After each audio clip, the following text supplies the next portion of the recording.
Saya keluar kantor hampir tengah malam. Malam itu lembur panjang. Lampu ruangan sudah dipadamkan, tinggal suara keyboard dan napas beberapa orang yang beres-beres. Di luar, hujan sore menyisakan dingin yang menempel di jaket. Jalan utama lengang, hanya beberapa toko 24 jam dan lampu jalan yang memantulkan genangan.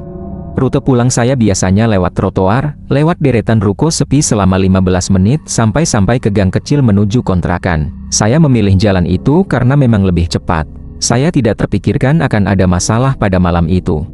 Langkah saya berat tapi teratur. Suara sepatu di trotoar basah, deru kendaraan jauh, dan jarak-jarak lampu jalan yang membuat bayangan panjang.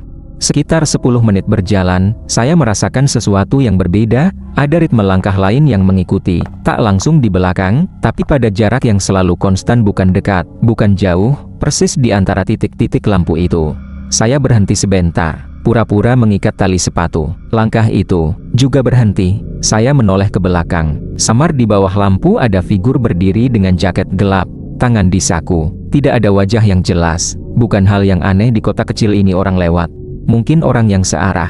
Saya coba merasionalisasi. Mungkin orang itu juga pekerja malam. Saya melanjutkan jalan. Langkah itu mengikuti, menyesuaikan kecepatan. Saya mempercepat. Langkah itu juga mempercepat. Saya memperlambat. Langkah itu ikut melambat. Sesak di dada mulai muncul. Perasaan diawasi tumbuh jadi ketegangan. Di sebelah jalan ada sebuah minimarket kecil yang masih buka. Lampunya terang. Ada seorang ibu menata rak. Saya sengaja menyeberang dan berdiri di depan rak minuman sambil menata-nata botol seolah-olah memilih. Sosok di luar, lewat begitu saja, tapi tidak masuk minimarket. Dia tetap di trotoar, berhenti, memandang ke arah saya lewat kaca. Saya merasa pandangannya menempel. Saya menunggu sampai dia hilang di tikungan, lalu keluar dengan langkah lebih mantap. Rasa aman itu tipis. Saya menelepon teman, memberitahu saya hampir sampai dan minta dia standby lewat chat. Pesan tersampaikan. Saya menunggu balasan singkat. Hati-hati. Memasuki gang kecil, lampu lebih jarang, pepohonan menutup sebagian jalan. Di sini, langkah itu kembali terlihat, hanya siluet di bawah cahaya jauh. Kali ini ia tidak lagi menjaga jarak, tetap ia memilih titik. Lalu berhenti. Beberapa kali saya berbalik dan mengunci pandang. Ia menoleh pada saya hanya sebentar, lalu menurunkan kepala, seakan tidak ingin menarik perhatian. Di mulut gang ada rumah dengan teras yang lampunya menyala. Saya berjalan cepat ke teras itu dan berdiri di sana, pura-pura menunggu ojek.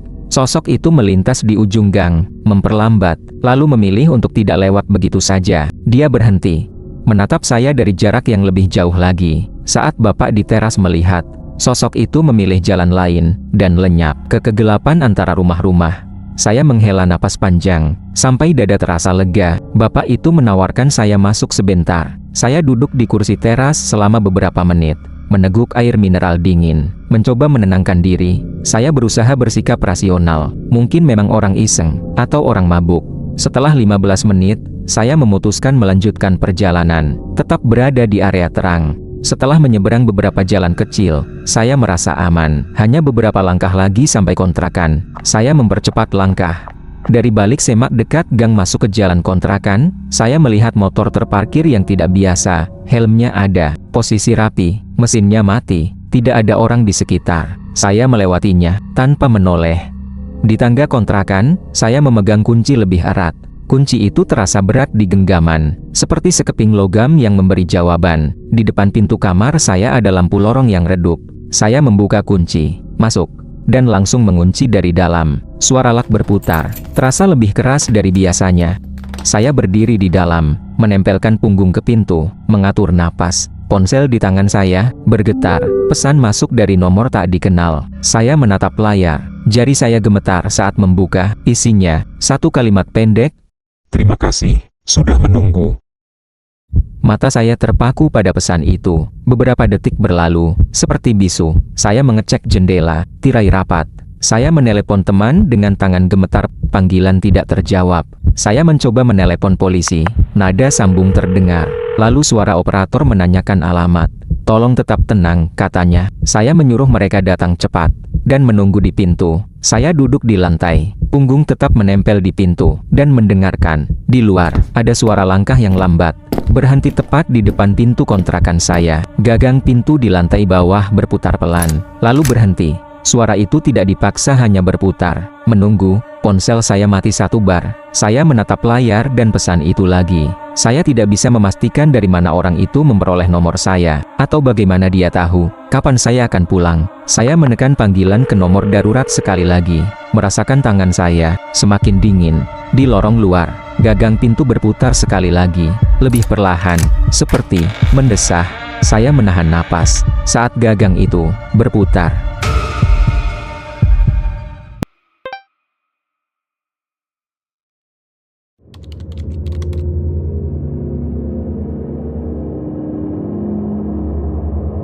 Saya mulai menyadari pola itu sekitar sebulan lalu. Awalnya kecil, terlalu kecil untuk dianggap ancaman. Saya bekerja di sebuah kantor pajak swasta. Jam pulang tidak menentu, kadang jam 7, kadang hampir 10 malam. Biasanya saya naik motor sendiri. Jalan pulang saya melewati jalan raya besar, lalu masuk ke kawasan perumahan yang cukup sepi. Pertama kali saya melihat mobil itu, saya tidak curiga. Sebuah mobil sedan, abu-abu tua, parkir di seberang kantor saya.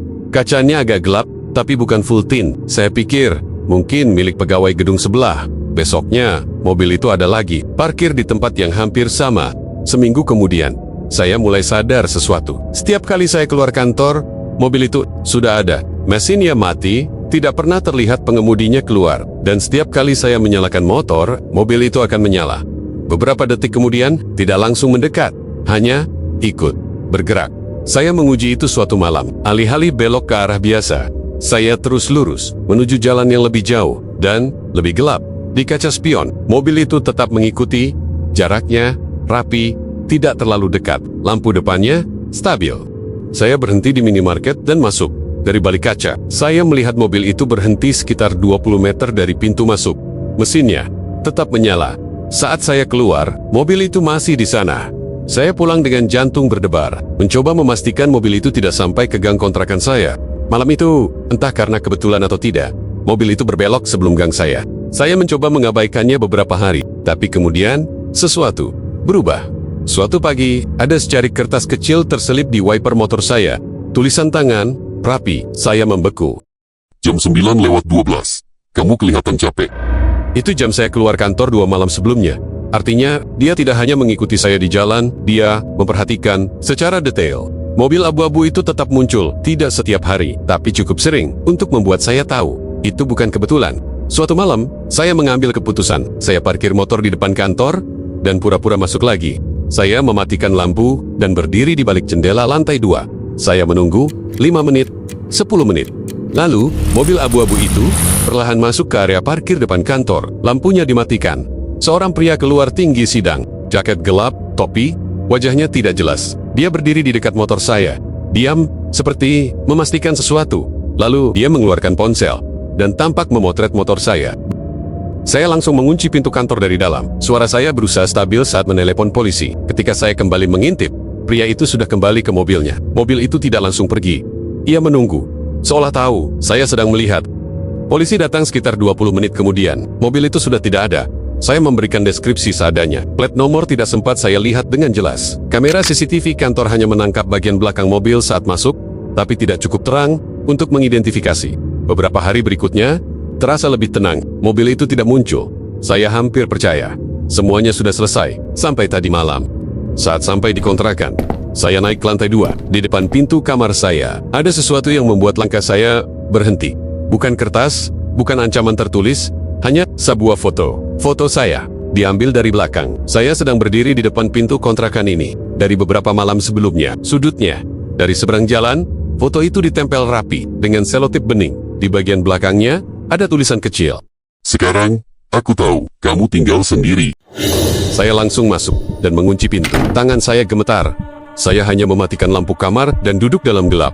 Mendengarkan, tidak ada langkah, tidak ada suara mesin mobil, tidak ada apa-apa. Sekitar 20 menit kemudian, mobil patroli lewat di depan kontrakan. Cahayanya sempat memantul ke langit-langit kamar saya, lalu menghilang. Tidak ada yang ditemukan malam itu. Besoknya saya mengganti nomor dan mulai mencari tempat tinggal baru. Seminggu kemudian saya pindah. Sejak saat itu tidak pernah ada pesan lagi. Tidak ada foto, tidak ada mobil abu-abu. Semuanya berhenti. Tapi saya tidak pernah lagi merasa benar-benar sendirian saat pulang malam.